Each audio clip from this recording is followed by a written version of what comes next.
सरकारका मान्य मन्त्रीजीहरूलाई मेरो अर्को आग्रह छ, यो नचाहिने ठाउँमा हात हाल्नु, यो नचाहिने ठाउँमा हात हालेर नदुखेको टाउको यो कपाल बाँधेर दुखाउने भनेको जस्तो जुन कुरा चलाउनै हुन्न, जुन कुरा आवश्यकै छैन, त्यो अनावश्यक विषयहरूमा गएर सरकारले नचाहिने काम पनि नगरोस् भन्ने पनि मेरो सँगसँगै आग्रह छ। अर्को महत्त्वपूर्ण कुरा भनेको चाहे त्यो सहकारीको प्रकरण होस्, चाहे त्यो सार्वजनिक जग्गा हिनामिनाको प्रकरण होस्, चाहे त्यो मानव बेचबिखनको प्रकरण होस्, चाहे त्यो क्याम्पस तोडफोड गर्ने मान्छे होस्, सरकारले कतिखेर अझै बढी विश्वास आर्जन गर्छ भने यसमा कोही काखा कोही पाखा, मेरो तेरो, यो दलको यो झण्डा बोक्ने, मेरो पार्टीको यो त्यो नहेरिकन निर्मम भएर कानुन सबको लागि बराबर छ भन्ने कुरालाई स्थापित गराउनै पर्छ।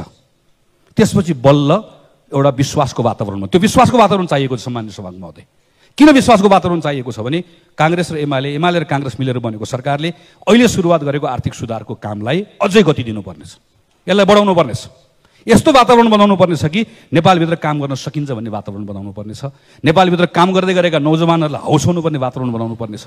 त्यो वातावरण बनाउनका निम्ति ती नागरिकहरूसँग संवाद गर्नुपर्नेछ, नागरिकसँग संवाद गर्नका निम्ति विश्वास आर्जन गर्नुपर्नेछ। विश्वास आर्जन गर्नका निम्ति आज उठेका यी प्रश्नहरूलाई सम्बोधन गर्नै पर्छ।